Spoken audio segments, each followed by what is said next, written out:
कुछ वक्त नबी करीम सल्लल्लाहु अलैहि वसल्लम पर बैठ के दरूद और सलाम पढ़ा। ये इस फकीर का दावा है। अगर जिंदगी में कोई मुश्किल आ जाए तो बैठे इतने लोगों में बात करो, मुझे तू बाहू की औलाद ही।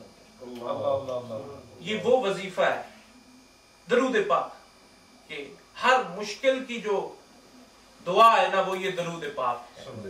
और जितना इसको पढ़ोगे उतना ही तुम्हारे दिल में नरमी आएगी, उतना ही तुम्हारे अंदर मोहब्बत पैदा होगी, उतना ही तुम्हारे अंदर रसूलुल्लाह सल्लल्लाहु अलैहि वसल्लम का प्यार आएगा, और फिर तुम हजूर की सुन्नतों को भी अपनाने लग जाओगे।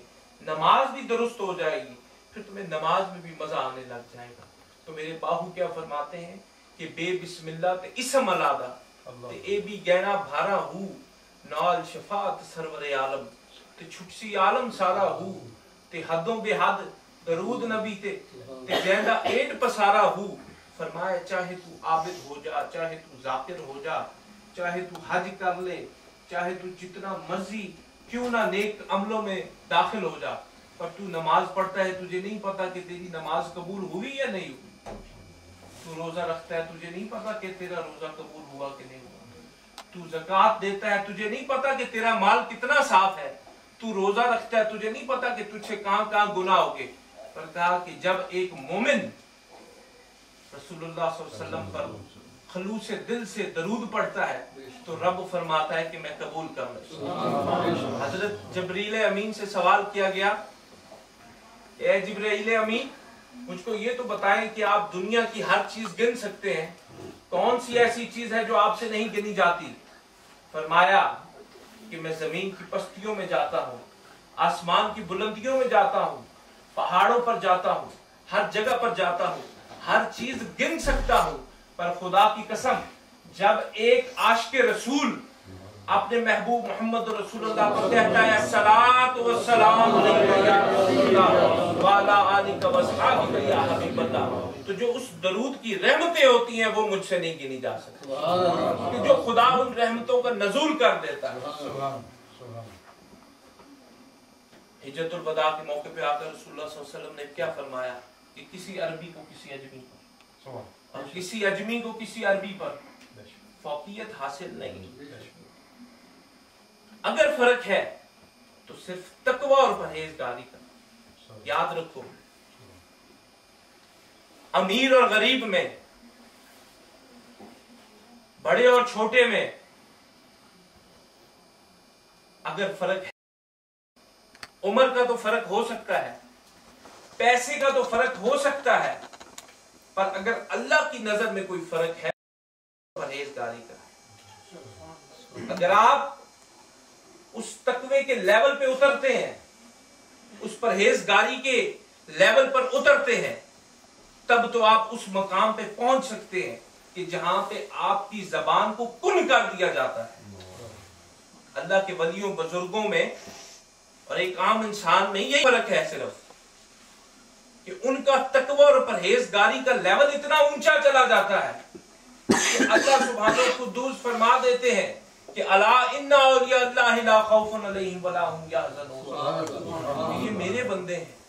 अब बंदे तो आप भी खुदा के हैं, और खुदा फरमाता है कि मैं हर बंदे से 70 माह से ज्यादा प्यार करता हूँ। फरमाया कि ये मेरे नुमाइंदा लोग हैं, अपॉइंटेड लोग हैं। अगर तू इनसे दुश्मनी करेगा, अगर तू इनको बुरा कहेगा, अगर तू इनके बारे में बदगुमानी फैलाएगा, फरमाया कि तेरी खुदा से खुली जंग। हदीस मुबारक है, खुदा फरमाता है कि मेरी उस शख्स से खुली जंग है। तो औलिया अल्लाह के पास बाहू फरमाते हैं कि हर के तालब हक बवद मन हाजरम जा इब्तदा ता इंतहा यकदम बरम तालब बिया तालब बिया तालब बिया तार सानम रोज अव्वल बाखुदा। फरमाया कि ए तालिब, हर इंसान प्रोफेशनलिज्म होता है हर चीज का। अब आप साइकाइट्रिस्ट जो होता है वो स्पेशली वो एक आपके साइको केसेस देखता है। एक जो आपका मेदे का डॉक्टर होता है वो स्पेशली उसी का स्पेशलिस्ट होता है। इसी तरीके से फकीर को अल्लाह सुब्हानहू कुद्दूस ने ये ताकत बख्श दी है। तो मेरे बाहू क्या फरमाते हैं कि ए आने वाले तालिब, याद रख ले तेरा मेरी जू में आना, तेरा मेरे पास आना, अगर तू ये उम्मीद लेकर आया है कि अल्लाह के वली का दरबार है, यहाँ से मैं वसीले से औलाद मांगूंगा तो अल्लाह देगा, माल मांगूंगा तो अल्लाह देगा, जान मांगूंगा तो अल्लाह देगा, हाँ अल्लाह सुब्हानहू कुद्दूस मेरे वसीले से तुझे वो अता तो कर देगा, पर मेरा असल काम तुझे हुजूर मोहम्मद रसूलुल्लाह सल्लल्लाहु अलैहि वसल्लम की कचहरी में पहुंचा देना। तो दोस्तों, बात करने का मकसद ये था, खिताब तो हजरत फरमाएंगे, हजरत बताएंगे आपको, हम तो कम इल्म लोग हैं, फकीर लोग हैं, सिर्फ एक मोहब्बत का, अखुवत का और दरूद सलाम का दर्स दे सकते हैं।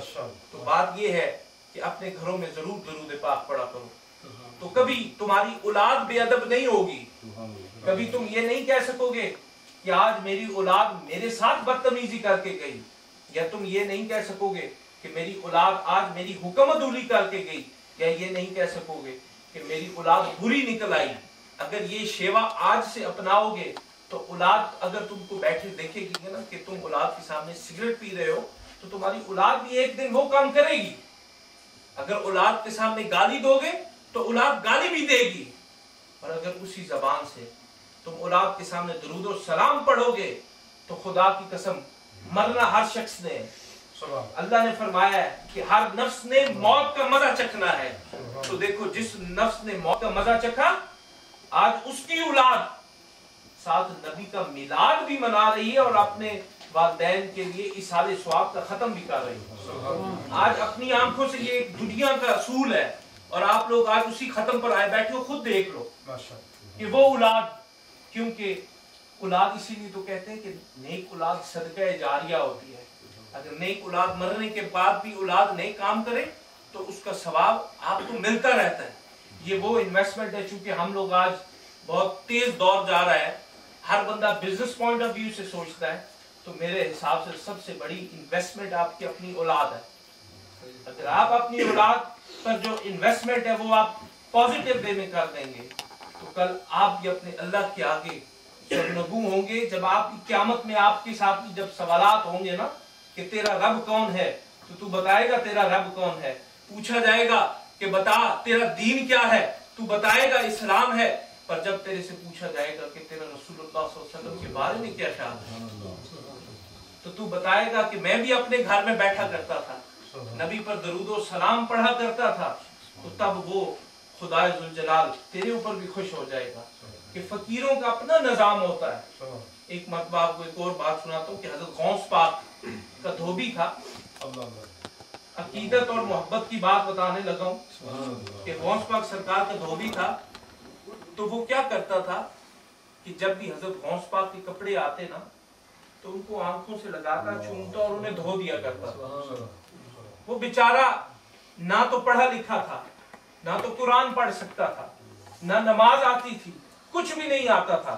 सिर्फ हजरत गौस पाक की ड्यूटी किया करता था। उनके कपड़े अदब से चूमता था। किस निस्बत से चूमता था कि ये उस हसन हुसैन पाक की औलाद में, ये वो हसनी हुसैनी है। वो ये नहीं देखता था कि आप जमाने के गौस हैं, वो तो ये देखता था कि इसका खून कहां से चला। वो चूम लिया करता था, उनको धो लिया करता था। जब वक्त आया, सवाल किया गया कि बता तेरा रब कौन है, तो कहने लगा कि मैं गौस पाक का धोबी हूँ। पूछा गया बता तेरा दीन क्या है। भाई मैंने तो पूरी जिंदगी, मुझे तो कुछ पता ही नहीं, मैं तो ला इलाहा इल्लल्लाह मुहम्मद रसूलुल्लाह पढ़ने वाला हूँ, तो मैं गौस पाक का धोबी हूँ। फिर कहा गया बता तेरा मोहम्मद रसूलुल्लाह सल्लल्लाहु अलैहि वसल्लम के बारे में क्या ख्याल है। मैं तो गौस पाक का धोबी हूँ, ला इल्म हूँ। सिर्फ गौस पाक जो बताया करते थे वो सुना करता था। मेरे गौस 70,000 के मजमे से बगैर, आज हम तो वॉइस इक्विपमेंट्स यूज करते हैं ना, हम तो स्पीकर लगाते हैं, ऑडिटोरियम्स बुक करवाते हैं, सीटें लगवाते हैं। तो मेरे गौस 70,000 के मजमे को बगैर स्पीकर्स के आप एड्रेस किया करते थे और लोग सुना करते थे।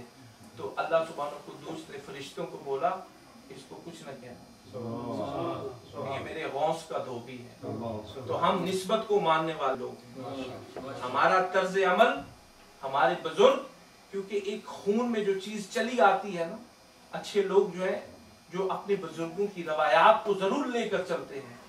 تو دوستو یہی آپ لوگوں سے التماس ہے کہ اپنے گھروں کو درود پاک کی نعمت سے منور کیا کرو، پڑھا کرو درود و سلام زیادہ سے زیادہ، چلتے پھرتے اٹھتے بیٹھتے. یہ وہ درود پاک ہے جو سن کر خدا بھی راضی ہوتا ہے اور خدا کا رسول بھی راضی ہوتا ہے. کہ محمد سے وفا تو نے تو ہم تیرے. کلندر لاہوری نے یہ بات بولی ہے علامہ اقبال صاحب نے کہ محمد سے وفا تو نے تو ہم تیرے ہیں، یہ جہاں چیز ہے کیا لوح و قلم تیرے. ماشاءاللہ ماشاءاللہ. حضرت صاحبزادہ زیوادار نے مختصر وقت میں بہت جامع خطاب فرمایا.